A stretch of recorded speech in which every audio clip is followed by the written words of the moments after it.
Today we're going to talk about the spirits of the dead giants. The Hebrew Bible mentions these beings twice. It doesn't tell us much about them except that they are associated with the land of Canaan and giants. So who were these giants? And what does it mean that their spirits dwelt among the people? Let's find out. Welcome back to my channel, where we explore the hidden history of the human race. The Rephaim appear in two verses in the book of Deuteronomy chapter 2 verse 20 and Isaiah chapter 14 verse 9. In both cases, they are linked to the giants that inhabited the land of Canaan before the Israelites invaded and took it for themselves. In Deuteronomy 2 verse 11, Moses says, "At that time the Lord said to me, a nation tall and mighty, the Rephaim, whose name is Zamzummim, dwells in the south." In Isaiah 14 verse 9, the prophet says, "All your necromancers and fortune tellers, the swarming masses of your traders, they are they that have set up the table of jam, that have conjured spirits of the dead for you, for the departed spirits of the mighty men from off the land, for the Rephaim, for the spirits of the high places that bring up the heat from the earth, the dead things that come up from their tombs." Let's look at each of these verses separately and then try to put the pieces together.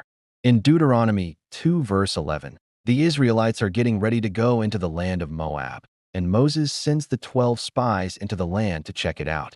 They stay there for 40 days, but only 10 of them come back. 2. Joshua and Caleb remain loyal to the Lord and trust his promises about the land. But the other 10 claim the land is occupied by giants, and its cities are fortified.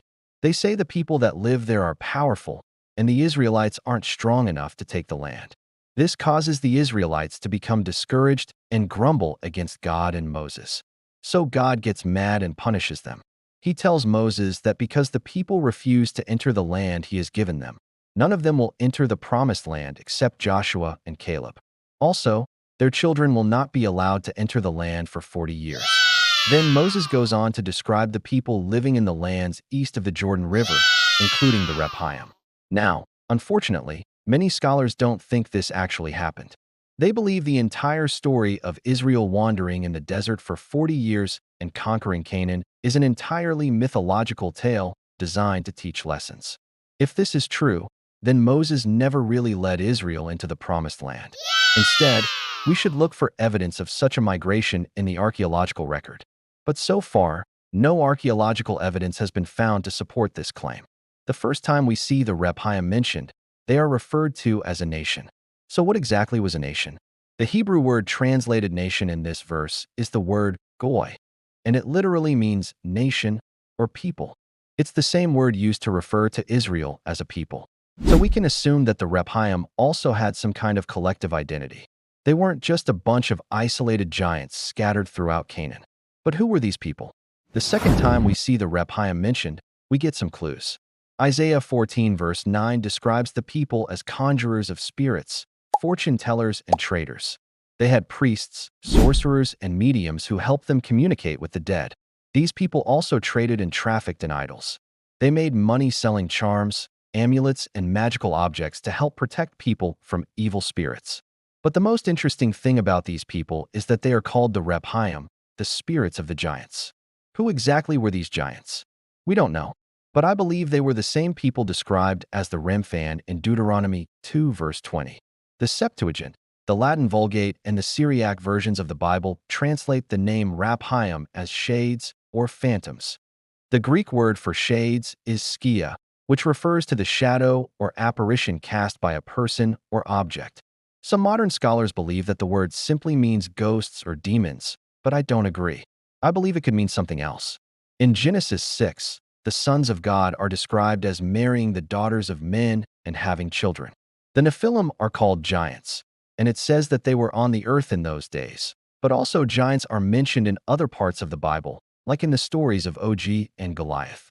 Could these giants have been descendants of the sons of God and the daughters of men? Could the Rephaim have been the spirits of the Nephilim, ghosts that remained in the land after the Nephilim died? That would make sense. If the Rephaim are indeed the spirits of the dead giants, then why do they dwell among the people? Why did the mediums and sorcerers summon them? Now, depending on when you read this video, you may or may not have seen the movie Shazam. In the movie, the young protagonist Billy Batson is granted superpowers when he utters the magic word Shazam. With these powers, he fights evil and becomes an adult superhero. But his nemesis, the evil wizard Shazam, tries to steal Billy's powers. To do this, he summons 6 evil spirits known as the sins. Each sin represents a different vice, like greed, gluttony, and wrath. Once these spirits are summoned, they bond with 6 members of Billy's foster family, turning them into supervillains. These spirits grant each member of the foster family powers related to their sin. For example, the spirit of pride gives the foster mother superpowers related to her vanity. What if the Rephaim were similar to these evil spirits? What if they were evil spirits that brought misfortune and death? And what if the sorcerers and mediums in Isaiah 14 verse 9 summoned them accidentally and unleashed them upon the people? It would explain why they are called the spirits of the giants. It would also explain why they are called the spirits of the high places. The Hebrew word translated high places is balm, which means high places of the little hill. It's the same word used in Judges 13 verse 1 to refer to the place where Samson met the angel of the Lord. It's also the same word used in 2 Kings 17 verse 10 to refer to the high places where the Assyrians built altars to their gods. So the Rephaim were probably summoned at high places where they could draw power from the demonic realm.